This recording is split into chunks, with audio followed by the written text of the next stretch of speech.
Yeah, guys, we're down here at the Oklahoma City Police Department, and we're talking to an officer. Now, these guys usually have to deal in some tough situation and deal with some kind of tough folks, but we've got Officer Nick O'Brien here today, and you had a little bit different of situation in front of you where you actually talked to a child to help him out, and we were going to talk about that. So how are you doing, man? I'm doing real well. Yourself? I am doing good. Well, we heard about this story where you were out on patrol, and this call came in that a child may need some help. Can you explain that a little bit? Sure. We were dispatched to a call of a child that had kind of ran away from home. He had been kind of having some disagreements with his parents and didn't necessarily agree with some of their parenting tactics. And he decided to run out the back door, jump the fence, and run down the street. Yeah. His mom and dad had been out looking for him and trying to get him to come home for well over an hour.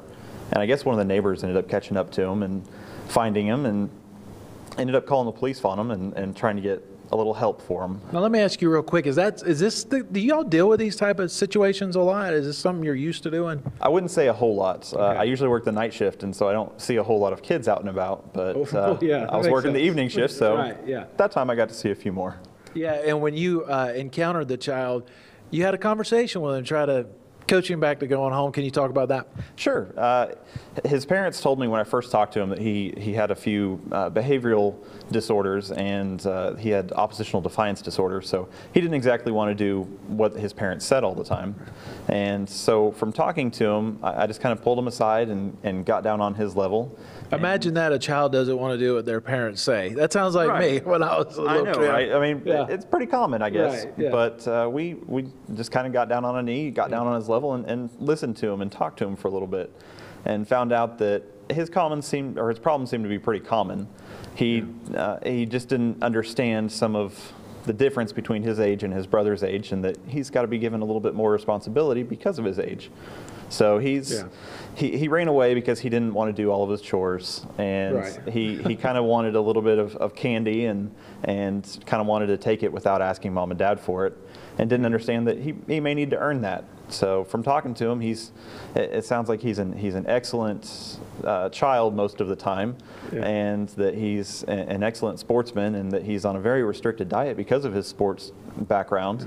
Yeah. And he just decided he wanted some candy that day and didn't know he wanted to ask for it or needed to ask for it. So you were able to actually talk to him, get on his level, and work it out, and he wanted to go back home after a special ride in your unit, in your police car, right? That's correct. I was able to talk to him and get him to come with me, and I took him by the hand and just walked him back to my patrol car, and had him take a seat in the front seat, and he just had a blast. I followed his parents home. We just went for a quick little ride around the block, and during that time I was one-on-one with him, so I got to learn a little bit more about him, and got him calmed down a little bit more, and got him to understand that listening and asking for stuff from his parents would probably go a lot further than just going and taking it or going and doing it on his own.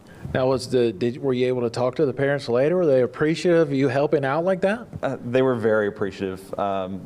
They were so appreciative that they told me at the time, they're like, we're going to call your supervisor and let him know that you did such a great job with this. Yeah. And usually when people say that, you don't always get anything of it. And this time they followed through with their word, apparently, and they were just very happy that it turned out as a positive influence on him and on them. And it was really great just getting to stand and talk to them for a second and make sure that they were okay and understood that we could do what we could for them. And I like that you brought up positive, because sometimes it feels like police departments aren't always getting to be seen in a positive light when you guys are doing positive things all the time. Is this a good way of just showing some of the things that y'all do to go to help the community, It is. It really shows that we have that human side to us, and that it's something that I think any officer would have done. It was to resolve this situation in a positive manner and make sure everybody was happy and back where they needed to be when we left. Is it important for you guys to build relationships with the younger people out there so that as they're growing up, they learn to trust you guys and like you guys and build that connection with the younger people as they're growing up? It is. It's very important. We get them started when they're young, and if we get that positive little bug in their ear, then they know to come to us whenever they have a problem. So maybe when this child gets a little bit older, instead of turning to people that he probably shouldn't, maybe he'll turn to us and seek for some help that way. Yeah, so next time he sees, maybe when he's a teenager or an adult and he sees a police officer coming up, he thinks, now, Officer O'Brien, he wasn't mean to me. We worked this out. Maybe it'll come back to it. Exactly. And I'm hoping that from some of my conversation with him that it'll help guide him and keep him on that path as he goes and grows up and hopefully turns into an incredible sportsman as he gets older. All right, well, man, we appreciate you talking to us. I know it doesn't, it's just a little thing, but it's the little things that mean so much, and you probably really affected his life, and maybe he'll be working here one day. You never know. I could hope. All right, man, thanks for talking to us.